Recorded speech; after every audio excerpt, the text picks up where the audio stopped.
I mean, I popped one. So if he liked heroin, George, would you be out scoring him some smack? Come on. No. Well, I know, Haas, he had liver failure. Was it liver? I think it was liver, kidney. But I went from drinking. It was just because he had bad liver stunts. It just didn't all plug up right.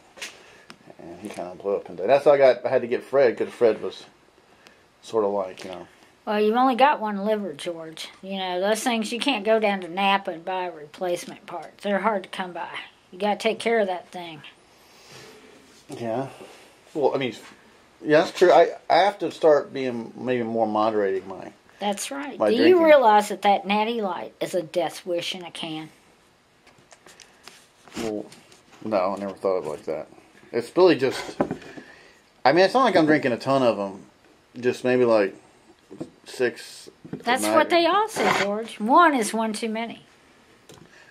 Well, Can you drink one and walk away? Sometimes.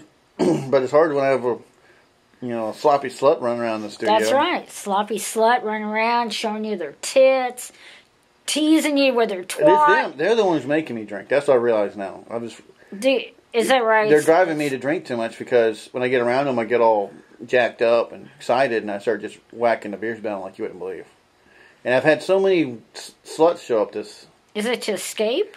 I just get excited and I just start whacking down beers like, I guess it's to try to deal with it. So, okay, George, do you have to be drunk to have sex? Now, this is a pertinent question here. All right, do you have to be drunk to have sex?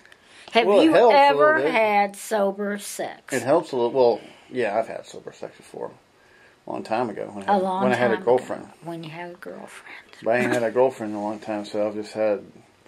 So now you're having drunken slut sex. Yeah, well, just have a little few beers, you relax a little bit. Sloppy, you don't care. You don't care. Engage in risky behaviors. Do you know, George, that everything you're saying to me is a symptom of rampant alcoholism? Well, there's always dangers into everything with life. And I kind of believe it's okay to live life on the edge and be, what's the word, free. Can you enjoy life without Natty Light? I'd like to think I could. I think I can. I have a lot better on Shinerbach. But can you enjoy life without alcohol, George? Yeah, I think I could. When's the last time you enjoyed life without alcohol, George? This morning when I was drinking a lot of coffee and tea. How much did you drink the night before? 6-pack. So see, you weren't even sober then. Well, I'm not sober the next day. Well, that's right. Well, what's the longest period of time you've gone without alcohol consumption? Lately. God, that's a tough question. Like 2 days, a day? You're an alcoholic, George. You're an alcoholic. You're going to die from it. It's going to destroy you. It's already eaten your soul. That's why all you can... So your ex-husband, and he liked to drink a lot, right? He didn't drink at all when I met him. He was a sneaky, lying, conniving motherfucker.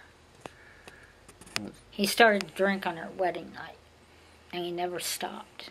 And he got worse and worse and worse until every last fucking brain cell he had was awash in cheap vodka. His brain looked like a piece of old green cheese. Jeez. His liver was the size of a football. I didn't try to help him. I'm not his fucking mommy. He's responsible for his own life. He got worse and worse and worse, and then he murdered my dog. Then all bets were off. I was out to destroy his life. The day that he died of alcoholism was a red-letter day for him because I had something much worse in mind. Well, it's like a real bastard. Yeah, he was a real bastard. I would never be like that. Do you think alcohol made him do it or just his character? His character. He was an asshole drunk or sober. But what happens is that alcohol gives someone who's weaselly a backbone. I don't know how the motherfucker walked around upright, to tell you the truth. But booze gave him a backbone. He would grow, he'd grow a spine. The more he'd drink, the more of a spine he'd grow. Then the meaner he'd get. You know, he would never stand up to anybody, attack anybody. He was only passive aggressive, quite right? That. Totally.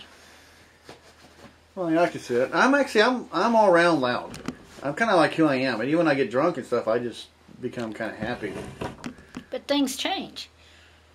We're talking about a guy who went to private school, came from a wealthy family. Everybody thought he was full of promise, and you know, he was charming, intelligent. And what happened? He ended up, you know, looking like a bloated fish, dying, and nobody would claim his body. It happens, George. Shit happens. I don't know how. I don't plan on dying like that. I don't think he planned on dying like that either. But I'm not married either. Didn't matter.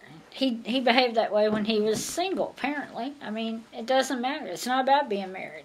It's about how you live your life. You'll never be married as long as you... Why do you think that you're attracting only these fucking low-life sluts that hang all over you like tinsel on a Christmas tree? Why do you think that, George? Why is that all you can get? They like my chicken paintings. My paintings of... they like the lifestyle, the studio life. You know. The lifestyle. George, you live in a shack and you don't have a toilet. They like the lifestyle, George. That's bullshit, George. It's the freedom to know that I choose to live. It's bullshit. No, it's bullshit. They're drunks. They're drunk. You're a drunk. It's a life of debauchery. They're attracted to the debauchery. Well, I like to think of it as kind of like an adventure. Well, of course you would like to think. It is an adventure in debauchery. Well, at least if I make paintings about it, then, you know, and I sell paintings and whatnot, then, you know, it's just part of, I'm documenting it. Like making it, you know, into a scene. Like do you think that you could be a more successful artist if you were sober? Oh, God, no. Because then it would be like, I'd get bored after a while. So you think gutter crawling with whores has made you a better artist? I wouldn't necessarily gutter crawling. I like all the women I've messed around with. I think they're mighty fine. Then why are you out here, George? Why are you out here on the run? They just don't. Some of them are just really